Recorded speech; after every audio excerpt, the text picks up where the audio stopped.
Hello everyone, good afternoon all of you. स्वागत है आप सभी का हमारे YouTube channel zone of life science में। तो आज के सेशन में अपन एपोप्टोटिस से जो भी क्वेश्चंस बन सकते हैं, पॉसिबल जो भी क्वेश्चंस हैं, उन सबको अपन यहाँ पे कवर करने वाले हैं। प्लस उसी के साथ साथ एपोप्टोटिस के सारे क्वेश्चंस का जैसे ही आप एक्सप्लेनेशन देखोगे यहाँ पे, तो आपका पूरा टॉपिक यहाँ से रिवाइज हो जाएगा एग्जाम के लिए। सो दैट मीन्स ये कह सकते हो कि एक एपोप्टोटिस के लिए एक मैराथन क्लास है जिसमें आपके एमसीक्यू के द्वारा पूरा का पूरा टॉपिक है वो यहाँ पे रिवाइज हो जाएगा। सो वीडियो को एंड तक देखना। प्लस सेट के एग्जाम के लिए काफी सारी वीडियो प्लेलिस्ट में डाल रखे हैं, तो आप वहां से आके उनको देख सकते हो। काफी सारे एमसीक्यूज हैं वहां पे डाल रखे हैं। सो एपोप्टोटिस एक अच्छा टॉपिक है, यहाँ से हमेशा क्वेश्चन बनते हैं। इसको अपन देखते हैं। देखो, पहला क्वेश्चन है एपोप्टोटिस इज कैरेक्टराइज्ड बाय। एपोप्टोटिस के अंदर आपको कैरेक्टर्स बताने हैं कि क्या क्या फिनोमिनन है वहां पे वो चलते हैं। देखो, एपोप्टोटिस के अंदर एक चीज ध्यान रखना, एक तो है ये है एनर्जी डिपेंडेंट मैकेनिज्म है।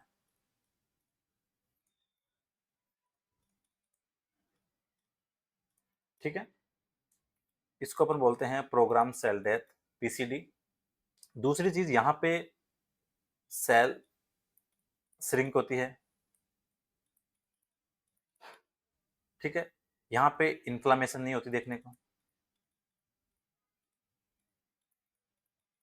सो एपोप्टोटिस के अंदर मोस्टली जो सेल है वो श्रिंक होगी, दैट मीन सेल का साइज है वो छोटा होगा। ठीक है, इसमें सेल अचानक ऐसे ब्रस्ट नहीं होगा, सेल छोटा होगा। इसी के साथ साथ इसके अंदर होता है क्रोमेटिन कंडेंसेशन, जिसको बोलते हैं पाइक्नोसिस, PYKNOSIS। प्लस डीएनए का फ्रेगमेंटेशन होता है। ठीक है, ये चीज आपको यहाँ से ध्यान रखनी है, जिसको बोलते हैं अपन कैरियोप्रेक्सिस। ठीक है, सो एपोप्टोटिस के अंदर आपको ध्यान रखना है कि सेल श्रिंक होगी, एक प्रोग्राम सेल डेथ है। एपोप्टोटिस की बात करें अपन, ठीक है, यहाँ पे सेल श्रिंक होगी। क्रोमेटिन का जो कंडेंसेशन है, दैट मीन जो न्यूक्लियस के अंदर जो क्रोमेटिन है उसमें कंडेंसेशन होगा, न्यूक्लियर का फ्रेगमेंटेशन होगा, डीएनए फ्रेगमेंटेशन होगा और एपोप्टोटिक बॉडी बनती है। तो आप सिंपली ये कह सकते हो कि एपोप्टोटिस के अंदर सेल श्रिंक भी होगी, क्रोमेटिन कंडेंसेशन होगा जिसको बोलते हैं काइनोसिस, एंड उसके अलावा डीएनए फ्रेगमेंटेशन। तो ये आपका right answer option number B. Second question है which of the following is a initiator caspase. यहां से आपको बताना है कि इनिशिएटर केस पेज कौन सा होता है। ठीक है, जब भी अपन एपोप्टोटिस पढ़ते हैं तो अपन केस पेज, यहाँ पे जो एंजाइम होते हैं उनको दो कैटेगरी में डिवाइड करते हैं। एक होता है आपके इनिशिएटर। एपोप्टोटिस का थ्योरी लेक्चर पूरा अपलोड किया हुआ है, तो आप वहां से देख सकते हो। ये तो सिर्फ एमसीक्यू है। और एक होता है आपका एग्जीक्यूटिव केस पेज। इनिशिएटर का मतलब ये हो गया कि ये एपोप्टोटिक सिग्नल पाथवे हैं उसको शुरू करते हैं, और जो दूसरे वाले हैं वो डाउनस्ट्रीम जो सेलुलर प्रोटीन है उसको क्लीव करके सेल को टर्मिनेट करते हैं वहां से। तो इनिशिएटर के अंदर आपको ध्यान रखना है कि जो के स्पेस 8, 9, ये मोस्टली आपके क्या है, इनिशिएटर है। और एग्जीक्यूटिव की बात करो तो 3, 6 और ये 7, ये ध्यान रखना है आपको। ठीक है, सो यहाँ पे देखो आपको 8 दिया हुआ है, तो के स्पेस 8 क्या है आपका, जो एक्सटेंसिंग पाथवे में काम आता है। अभी अपन देखेंगे एक्सटेंसिंग पाथवे में जो के स्पेस 8 काम आता है वो काम करता है इनिशिएटर पाथवे का, इनिशिएटर के स्पेस का। सिमिलरली अगर आप इंट्रिंसिक पाथवे देखो तो इंट्रिंसिक पाथवे में के स्पेस जो 9 है वो काम करता है इनिशिएटर। तो जब भी आपसे पूछे कि एक्सटेंसिंग पाथवे में इनिशिएटर के स्पेस कौन है, then answer will be caspase 8। If you talk about initiator caspase in intrinsic pathway, then answer will be caspase 9। So ध्यान रखना है यहाँ से। क्वेश्चन नंबर 3 देखो, which caspase is considered major executive caspase apoptosis. Question ही आ गया, अभी अपन बात कर रहे थे। ठीक है, तो ये रहा आपका के स्पेस 3, ये ध्यान रखना है।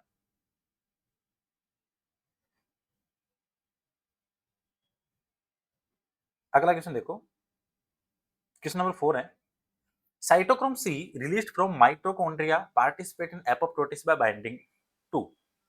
देखो, इंट्रिंसिक पाथवे में जो सबसे मेजर रोल होता है वो होता है आपके माइटोकॉन्ड्रिया का। किसका है, माइटोकॉन्ड्रिया का।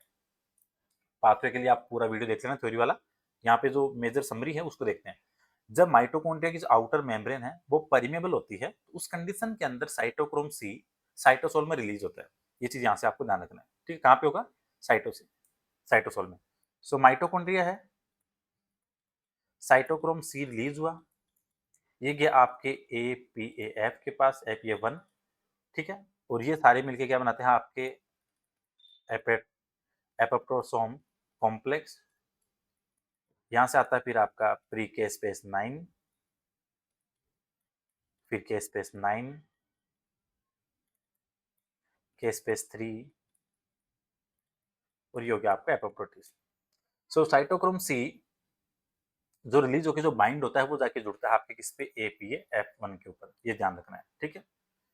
और ध्यान रखना यहाँ पे जो एग्जाम में क्वेश्चन आता है, cytochrome C plus APA-F1 plus ATP, ये सारे मिलके बनाते हैं आपके apoptosome. So right answer APA। ये अगला क्वेश्चन आ गया फिफ्थ वाला, एप्टोटोसोम में क्या क्या देखने को मिलेगा आपको। सो एप्टोटोसोम के अंदर आपको जो देखने को मिलेगा, इसके अंदर आपका क्वेश्चन नंबर 5 में देखो, ये रहा APF1A है, साइटोक्रोम सी है, प्लस के स्पेस 9 है, ये ध्यान रखना है। जो मेन कंपोनेंट है वो साइटोक्रोम सी, APF1 और प्रोकेस्पेस 9। क्वेश्चन नंबर 6 देखो, the intrinsic pathway of apoptosis is primarily associated with, ये आ गया आपका माइटोकॉन्ड्रिया। ठीक, इंट्रिंसिक के अंदर आपको ध्यान रखना है माइटोकॉन्ड्रिया हो गया। अगर आप इसमें समझना हो इस चीज को तो आप ऐसे समझो, जैसे ही सेल के पास में कोई डैमेज हुआ, ठीक है, जैसे सेलुलर स्ट्रेस समझ लो, या DNA डैमेज की कंडीशन हुई, उस कंडीशन के अंदर जो रेगुलेट होगा वो होता है आपके BCL2 फैमिली। उसके बाद माइटोकॉन्ड्रिया की मेम्ब्रेन से निकलेंगे साइटोक्रोम सी, वो जाएंगे आपके APA-F1 के पास, फिर ये बन गया आपका एप्टोटोसोम कॉम्प्लेक्स, फिर आपका के स्पेस 9, के स्पेस 3, और ये चल गया आपका एप्टोटोसिस। ध्यान रखना है, अगर जब भी आपके क्वेश्चन में डेथ रिसेप्टर का नाम है, डेथ रिसेप्टर, ठीक है, फेड डोमेन, के स्पेस 8, ये सारे के सारे रिलेटेड आपके एक्सटेंसिक पाथवे से, सिंपल ध्यान रखना, किससे है, एक्सटेंसिक पाथवे से। क्वेश्चन नंबर 7 देखो, विच protein is generally anti apoptotic, ठीक है। BCL2 है वो सबसे इंपॉर्टेंट, एक सबसे इंपॉर्टेंट है एंटी एपोप्टोटिक जीन प्रोटीन। बाकी सारी सारी क्या है आपके एपोप्टोटिक है, दैट मीन जो एपोप्टोटिस को चलाती है, लेकिन ये क्या करती है, माइटोकॉन्ड्रिया मेम्ब्रेन को स्टेबलाइज करने और साइटोक्रोम सी को रोकने में काम करती है एंटी एपोप्टोटिक। तो एंटी एपोप्टोटिक जो सबसे इंपॉर्टेंट वो है आपके BCL2, और BCL2 के अंदर भी आपके जैसे BCL2, BCLXL, MCL1, बाकी आपको ध्यान रखना है बेक्स है, बेक है और बेड है, सारी सारी आपके एपोप्टोटिक, ये ध्यान रखना। क्वेश्चन नंबर 8 देखो, Bax and Bak promote apoptosis mainly by, ये दोनों की दोनों क्या काम करती है, इनका काम है जो माइटोकॉन्ड्रियल आउटर मेम्ब्रेन की जो परमिएबिलिटी है उसको बढ़ाती है, ठीक है। ये क्या करते हैं, जो माइटोकॉन्ड्रियल मेम्ब्रेन है उसमें चेंजेस कराते हैं, इसकी वजह से वहां से फिर जैसे पोर बनेगा, और पोर बनने से साइटोक्रोम सी वहां से रिलीज होता है, तो ये ध्यान रखना है यहाँ से। So right answer increasing mitochondrial outer membrane permeability. 9 है, Fas mediated apoptosis involve recruitment of, ये आ गया आपका फेड, ठीक है। फेस की बात कर रहे हैं, ये है एक CD95 जो है डेथ रिसेप्टर,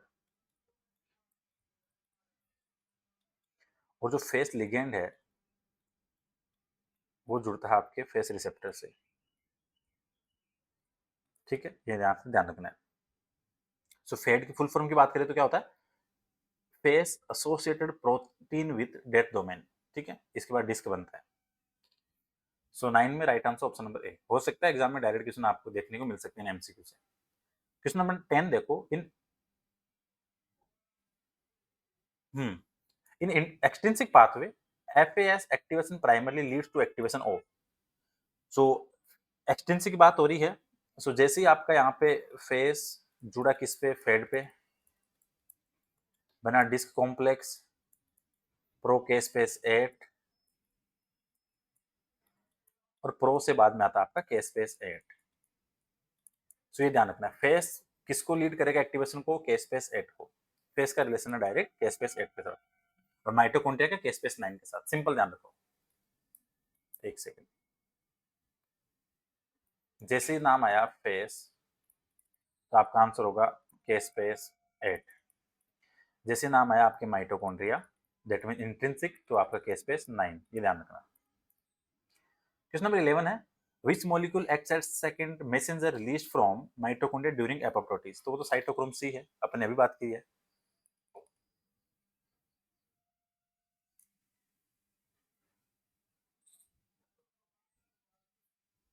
जैसे एक तो अपन साइटोक्रोम सी अपन इलेक्ट्रॉन ट्रांसपोर्ट चेन पढ़ते हैं, उसके अलावा यहाँ भी जो एपोप्टोसोम कॉम्प्लेक्स बनता है उसमें भी इसका काम रहता है। क्वेश्चन नंबर 12 देखो, DNA fragmentation during apoptosis is mainly caused by activation of, किसकी वजह से होता है, वो होता है आपके सीएडी के द्वारा। सीएडी बोले तो कैस्पेस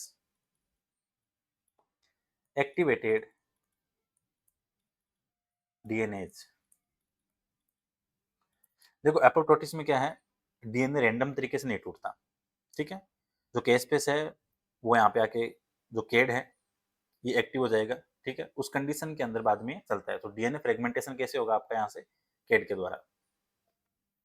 केड का मतलब कैस्पेस एक्टिवेटेड डीएनए लिखी हुई यहाँ फुल फॉर्म। क्वेश्चन नंबर 13 देखो, apoptotic cells are normally removed by, remove कैसे होती है, तो एपोप्टोटिक सेल के अंदर जो उसका सरफेस है उस पे होते हैं आपके फोस्फेटाइलिन सेरिन, ठीक है, so phagocytosis by neighbouring cell और मैक्रोफेजेस के द्वारा। 14 देखो, which statement correctly distinguish apoptosis from necrosis. देखो यहाँ से दो चीजें समझना, एक होता है एपोप्टोटिस जिसमें होती है आपकी सेल श्रिंक, सिंपल वर्ड तो ये ध्यान रखना, एक होता है नेक्रोसिस, ठीक है।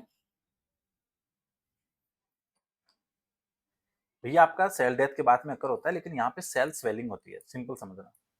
सो ये आपको कंपल्सरी रखना माइंड में कि एपोप्टोटिस दैट मीन सेल वहां पे श्रिंक हुई है, और नेक्रोसिस के अंदर आपकी सेल स्वेल हुई है, ठीक है, ये यहाँ से ध्यान रखना है।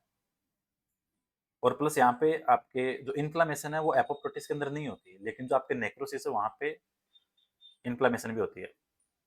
सो क्वेश्चन नंबर 14 देखते हैं, apoptosis is generally a programmed and regulated process.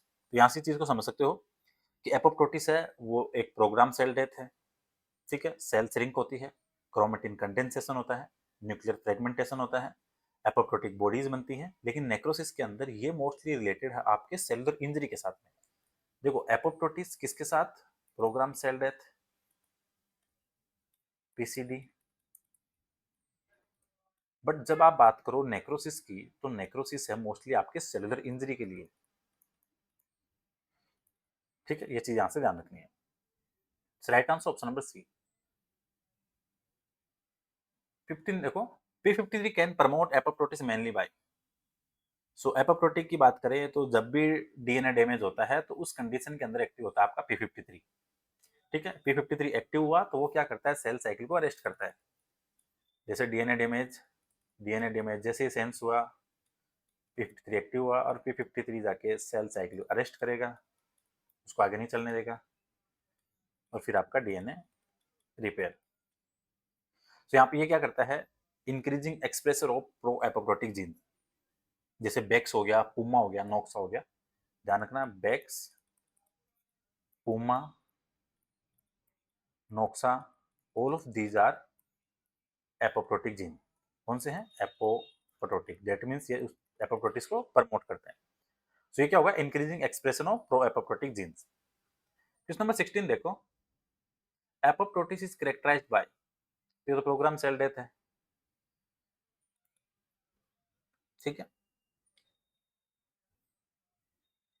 एपोप्टोटिस को आप बेसिक डेफिनेशन के तौर पे समझ सकते हो कि जैसे ही जो मल्टीसेलुलर ऑर्गेनिज्म है उसमें जो नॉर्मल डेवलपमेंट है या टिश्यू होमोस्टेटिस है, उस कंडीशन के अंदर एम्ब्रियोनिक डेवलपमेंट के टाइम पे जो अनवांटेड सेल्स हो गई, ठीक है, इंटर डिजिटल जो सेल सेपरेशन है, डैमेज सेल को रिमूव करना है, इम्यून सिस्टम की सेल रेगुलेशन है, तो एपोप्टोटिस सिंपली क्या है, एक सेल डेथ है जो जनरली रेगुलेटेड सेलुलर प्रोसेस है।